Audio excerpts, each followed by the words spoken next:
तुम वाकई बहुत बेवकूफ़ हो। मैंने कहा, तुम जल्लाद मशहूर हो, लेकिन तुम सिर्फ उन लोगों पर जुल्म कर सकते हो जिन्हें पकड़कर तुम्हारे हाथों में दे दिया जाए। तुम्हारी अपनी खोपड़ी में अकल नाम की कोई चीज़ नहीं जिससे तुम काम कर सको। तुमने एक औरत को तशद्दुद का निशाना बनाया, उसकी टांगें चीर डाली, लेकिन अब ये देखना कि तुम्हारी बाहों में कितनी शक्ति है। विश्वनाथ के चेहरे पर वहशत सी तारी हो गई। वो एक झटके से उठकर खड़ा हो गया। उसने बड़ी फुर्ती से पतलून की जेब की तरफ हाथ बढ़ाया, लेकिन मैंने उछलकर उसके हाथ पर पैर की ठोकर मार दी। ठोकर से उसकी उंगलियां मुड़ गईं और वो जोर जोर से हाथ झटकने लगा।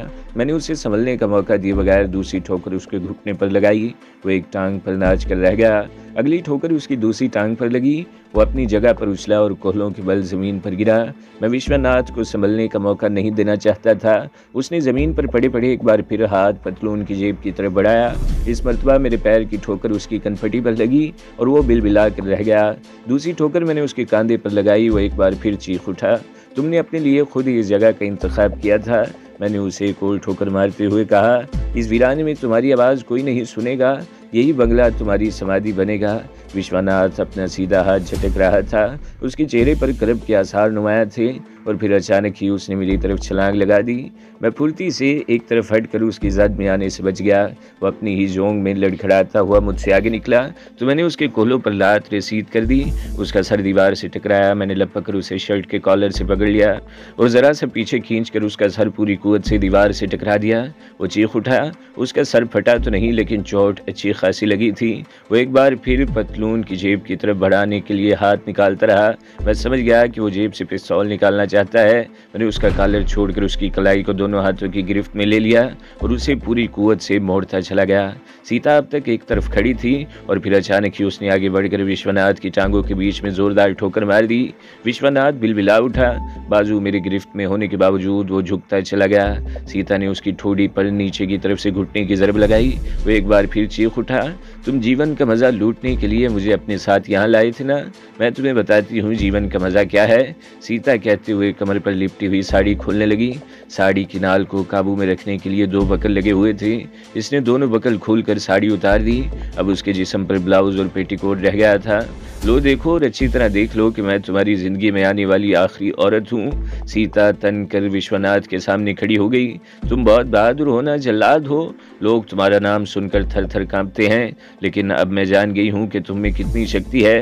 तुम्हारी असल शक्ति तो उन सिपाहियों में है जो शिकार करके तुम्हारे सामने डाल देते हैं और तुम दरिंदा बनकर उसे उधेड़ देते हो। लेकिन जो अपना शिकार खुद न कर सके वो तो दरिंदा भी नहीं कहला सकता, मुर्दार खोर होता है वो, और तुम मुर्दार खोर हो। वो एक लम्हे को खामोश हुई और फिर उसे एक ठोकर मारती हुई चीखी। चंद रोज पहले तुमने एक औरत पर बहादुरी के जौहर दिखाए थे।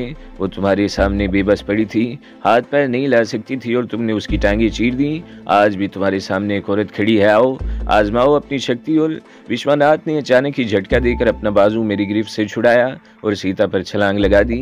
सीता गाफिल नहीं थी। वो बड़ी फुर्ती से एक तरफ हट गई और विश्वनाथ की गर्दन पर उसके बालों की चुटिया पकड़ ली। बाल इतने लंबे थे कि सीता ने उन्हें हाथ पर एक बल देकर गिरफ्त में लिया था और जोर जोर से झटके देने लगी। विश्वनाथ चीख रहा था।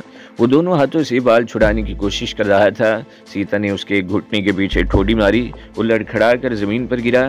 सीता उसके बालों को दोनों हाथों में पकड़े फर्श पर घसीटती रही, फिर इसे छोड़कर अचानक ही ऊपर उछली और पैरों के बल उसके पेट पर गिरी। विश्वनाथ के पास अब सिवाय चीखने के कोई काम नहीं रह गया था।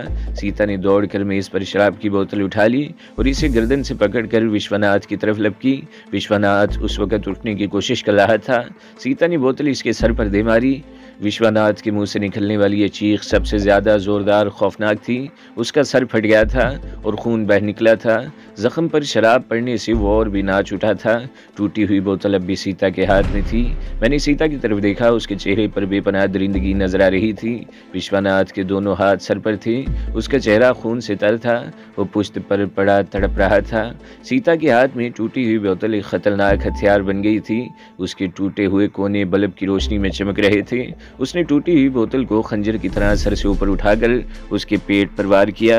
बोतल के कोने विश्वनाथ के पेट में पवस्त हो गए।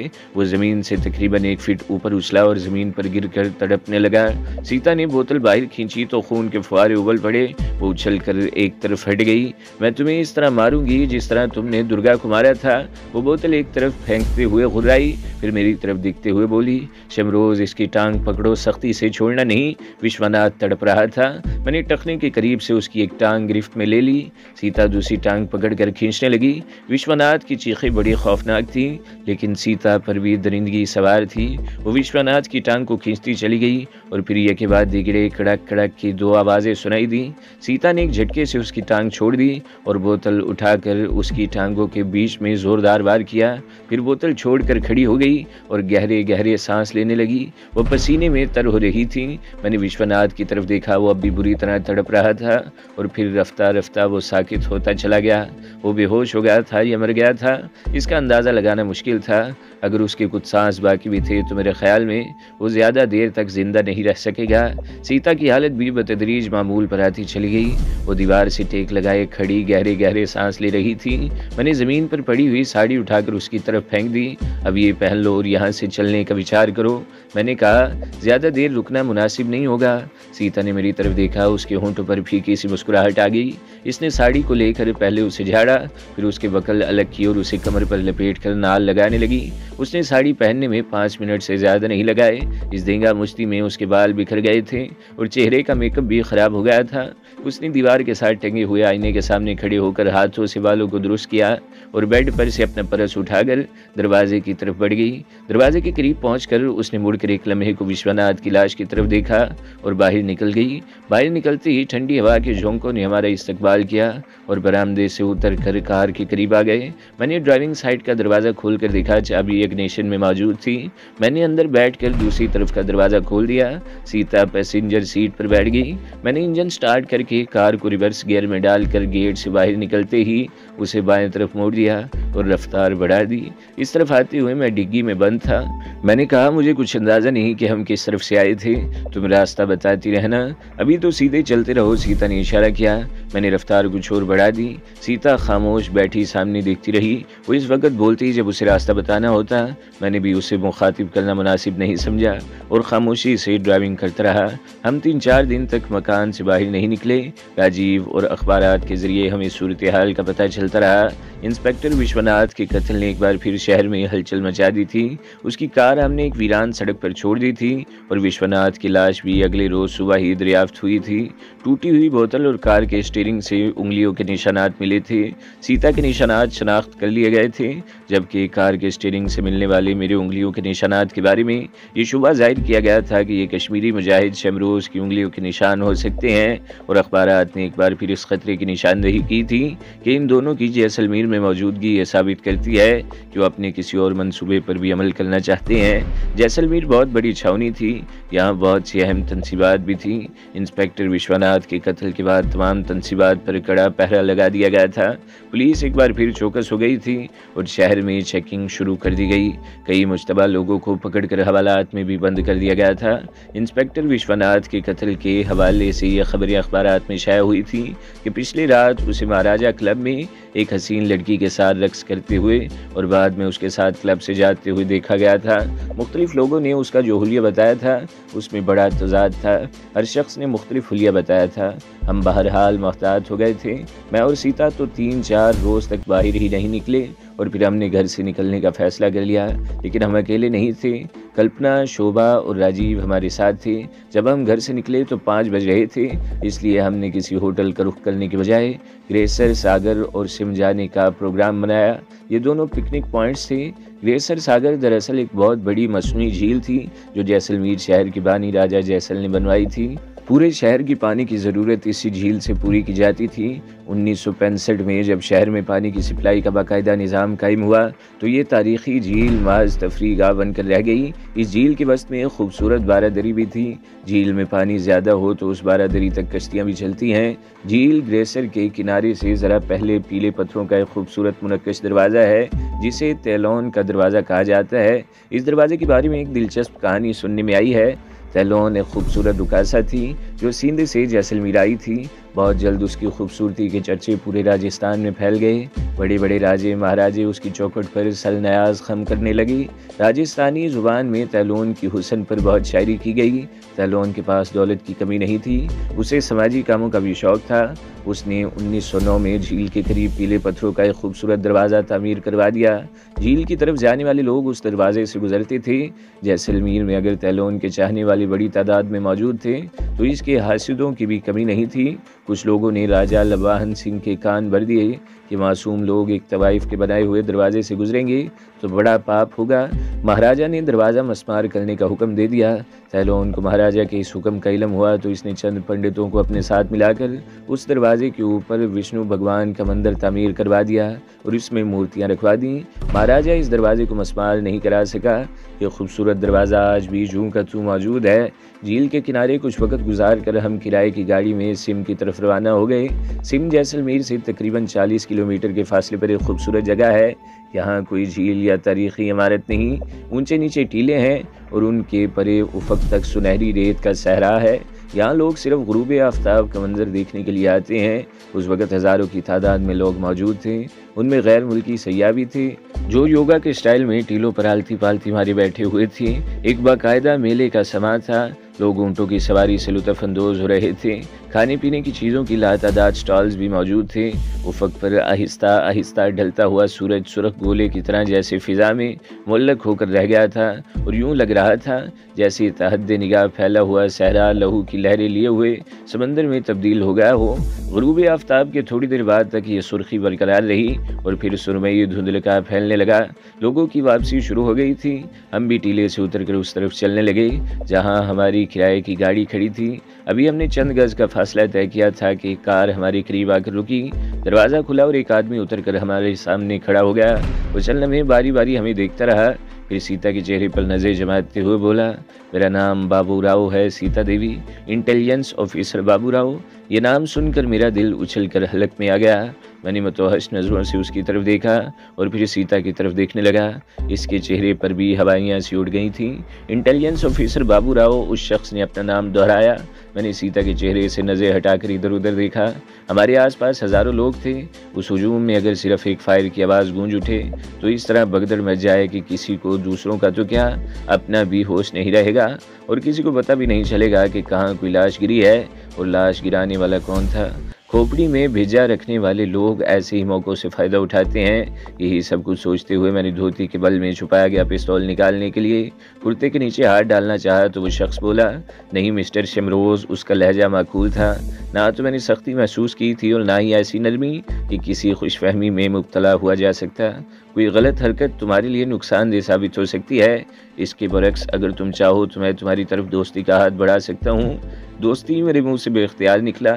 उसके मुंह से अपना नाम सुनकर तो मैं सांस लेना भूल गया था। उसने मुझे पहचान लिया था और अपने आप को एक इंटेलिजेंस ऑफिसर की हैसियत से मुतारफ़ करवाया था। इसके बावजूद वो हमसे दोस्ती की बात कर रहा था। उसे तो चाहिए था कि वो हम पर गन तान लेता और चीख चीख कर लोगों को बताता कि हम वो दहशतगर्द हैं जिनके हाथों अब तक सैकड़ों लोग मारे जा चुके हैं, लेकिन वो हमारी तरफ दोस्ती का हाथ बढ़ा रहा था। दोस्ती, मैंने एक बार फिर कहा, अगर तुम वाकई इंटेलिजेंस ऑफिसर हो, हमारे लिए तुम्हारे मुंह से दोस्ती का लफ्ज़ कुछ अजीब सा लगता है। अगर तुम बिल्ली चूहे के खेल से दिल बहलाना चाहते हो तो तुम्हें ये खेल महंगा पड़ेगा। बेहतर है कि जो कुछ भी करना चाहते हो बराह रास्त कर डालो। अगर मुझे कुछ करना होता तो उसी रोज़ कर डालता। जब मैंने तुम दोनों को महाराजा क्लब में इंस्पेक्टर विश्वनाथ के साथ देखा था, उसने जवाब दिया, लेकिन उस वक़्त मुझे कुछ छुपा था।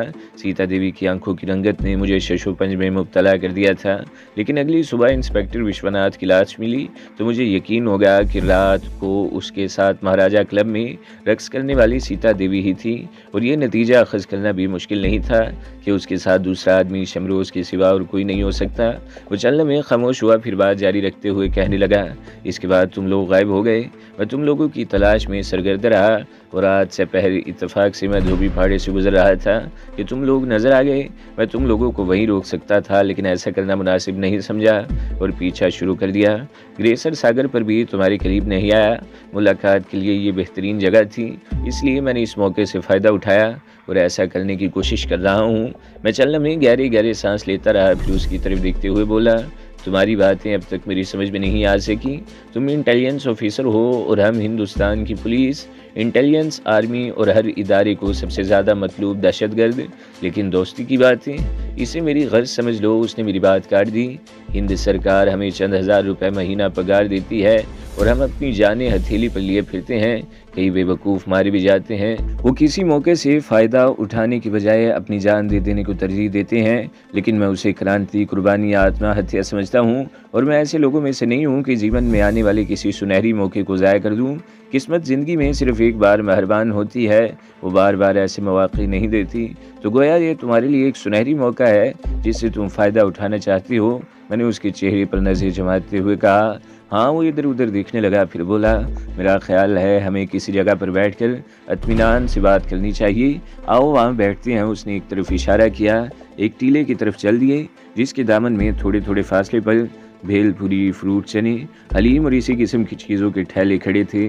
बाज़ ठेले वालों ने पेट्रोमैक्स जलाए थे और बाज़ ठेलों पर ट्यूबलाइट्स लगी हुई थीं जिन्हें जलाने के लिए जनरेटर मौजूद थे। ये ठेले मुस्तकिल तौर पर यहीं रहते थे और इनके मालिकों ने अपने लिए बोरी या बिस्तर का बंदोबस्त भी कर रखा था। मैंने इधर उधर देखा, बहुत से लोग गुरूब आफ्ताब के दिलफरेब नज़ारे के बाद वापस जा रहे थे और बहुत से लोग उन ठेलों के आसपास बेंचों पर बैठे नाव-नोश से लुत्फ़ अंदोज़ हो रहे थे। अचानक ही मेरे ज़हन में एक और ख्याल उभरा। इंटेलिजेंस ऑफिसर बाबू राव मीठा बनकर हमारे गिर्द कोई जाल तो नहीं बुन रहा? ऐसा तो नहीं कि इसके कुछ और साथी भी आसपास मौजूद हों और बाबू राव इस बात का मुंतज़िर हो कि तफरीह के लिए आए हुए लोग वापस चले जाएं और ये लोग हमें घेर लें? लकोदक सहरा में वो हमें आसानी से गोलियों का निशाना बना सकते थे। लेकिन बहरहाल अगर ऐसी कोई कार्रवाई हुई तो कम से कम बाबू राव तो जिंदा नहीं बच सकेगा। हम भेलपुरी वाले एक ठेले के करीब आ गए। एक बेंच पर एक जवान औरत और एक आदमी बैठा हुआ था। उसके साथ 6-7 बरस की उम्र का बच्चा भी था। राजीव, शोभा और कल्पना हमारे साथ साथ थीं। उनके चेहरों पर हल्का सा खौफ था। बाबू राव बेंच उठाकर ठेले से कुछ दूर ले गया। उसने राजीव वगैरह को ठेले के करीब ही बैठने को कहा और मुझे और सीता को उन बेंचों पर अलग ले गया। उसने सब के लिए भेलपुरी का ऑर्डर भी दे दिया था। बेंच पर बैठने से पहले मैंने इधर उधर देखा। वसी और अरीज इलाके में जगह जगह खड़े हुए ठेलों पर मेट्रोपैक्स जल रहे थे। जंगल में मंगल का समय था। ठेले वाला हमारे हाथों में भेलपुरी की प्लेट्स थमा कर चला गया। मैं और सीता एक बेंच पर बैठे थे और बाबू राव हमारे सामने दूसरे बेंच पर। उसका चेहरा रोशनी की तरफ था। क्या मैं इसे बिल्ली चूहे का खेल समझूं या नहीं? मिस्टर शमरोज़, इसने मेरी बात काट दी। मैंने कहा था ना कि किस्मत की देवी ज़िंदगी में सिर्फ एक बार मेहरबान होती है। मुझे भी एक बार मौका मिल रहा है और मैं इससे फ़ायदा उठाना चाहता हूँ। फ़ायदा तो तुम्हें इस तरह भी पहुँच सकता है कि हमें पकड़ कर कानून के हवाले कर दूँ। मैंने कहा, इससे क्या होगा? वो मेरी तरफ देखते हुए बोला, मेरे ओहदे में तरक्की हो जाएगी और तनख्वाह में चंद सौ का इजाफा हो जाएगा और इसके साथ बहादुरी का एक सर्टिफिकेट मिल जाएगा। लेकिन ये सर्टिफिकेट मुझे ज़िंदगी की वो आसाइशें मुहैया नहीं कर सकता जिनकी एक इंसान तमन्ना कर सकता है। लेकिन तुम एक ज़िम्मेदार ऑफिसर हो, तुम्हारे फ़राइज़। ये कथा रहने दो मिस्टर शमरोज़, उसने मेरी बात काट दी। वो लोग बेवकूफ़ होते हैं जो फ़र्ज़ की अदायगी के लिए अपनी हत्या कर लेते हैं। बाबू राव का ये जवाब मेरे लिए अनोखा नहीं था। इससे पहले मैं लुदरवा कैंप के सिक्योरिटी इंचार्ज जुगलनाथ से भी ऐसी बातें सुन चुका था। वो सीता के हुस्न शबाब पर मरमिटा था और महज एक रात उसके साथ गुजारने के लिए हमारे हाथों कैंप की तबाही भूल जाने को तैयार था। उससे पहले भी ऐसे बहुत से लोग मेरी नज़रों में आ चुके थे। हनुमानगढ़ में रॉ के उस एजेंट को तो मैं कभी नहीं भूल सका जिसने गेस्ट हाउस में चोरी छुपे सीता से मुलाकात की थी और अगले रोज़ सुबह गेस्ट हाउस के अकब में एक हिट में उसकी लाश मिली थी। वो भी सीता के साथ एक रात गुजारने का ख्वाहिशमंद था। और अब इंटेलिजेंस ऑफिसर बाबू राव ये भी किसी मौके से फ़ायदा उठाना चाहता था जिसके लिए वो हमें नज़रअंदाज करने को तैयार था, बल्कि हमारी तरफ दोस्ती का हाथ बढ़ा रहा था। इसका मतलब था कि बाजी ऊंची थी और मैं सोच रहा था कि जो लोग कौमी मफादात पर ज़ाती मफादात को तरजीह देते हैं उनका किरदार क्या होगा। उस रात महाराजा क्लब में हमें देखकर तुमने कैसे समझ लिया कि मैं सीता हूँ? सीता ने बाबू राव की तरफ देखते हुए पूछा। बातों के साथ साथ हम भेलपुरी भी खाते जा रहे थे। मैं इंटेलिजेंस में हूँ और तुम भी इंटेलिजेंस में रह चुकी हो, बाबू राव ने जवाब दिया। तुम्हारी फाइल में तुम्हारी तस्वीर भी मौजूद है, जिसकी कापियाँ बनाकर एजेंसी के फील्ड अफसरों में तकसीम की गई हैं। मेरे पास भी तुम्हारी एक तस्वीर मौजूद है। उस रात मैंने तुम्हें देखा तो चौंक गया था। तुम्हारा हुलिया अगरचे बदला हुआ था, आंखों की रंगत मुख्तलिफ थी, लेकिन मुझे शुबा हो गया था। और अगले रोज़ जब इंस्पेक्टर विश्वनाथ की लाश मिली तो मुझे यकीन हो गया कि वो तुम ही थी और तुम्हारे साथ शमरोज़ था। जिस रात तुमने हमें महाराजा क्लब में देखा था, उससे एक रात पहले हमें भी तुम्हारे बारे में कुछ भनक मिल गई थी, या यूँ कहो कि हमें तुम्हारा नाम मालूम हो गया था। मैंने कहा, ओ वो कैसे? उसने चौंक कर मेरी तरफ देखा। तो दोस्तों, अगली किस्त सुनने के लिए हमारे चैनल को ज़रूर सब्सक्राइब करें, वीडियो को लाइक करें और बेल के आइकन पर भी क्लिक कर दें, ताकि हर जो आने वाली वीडियोज़ हैं वो आपको सबसे पहले मिलती रहें।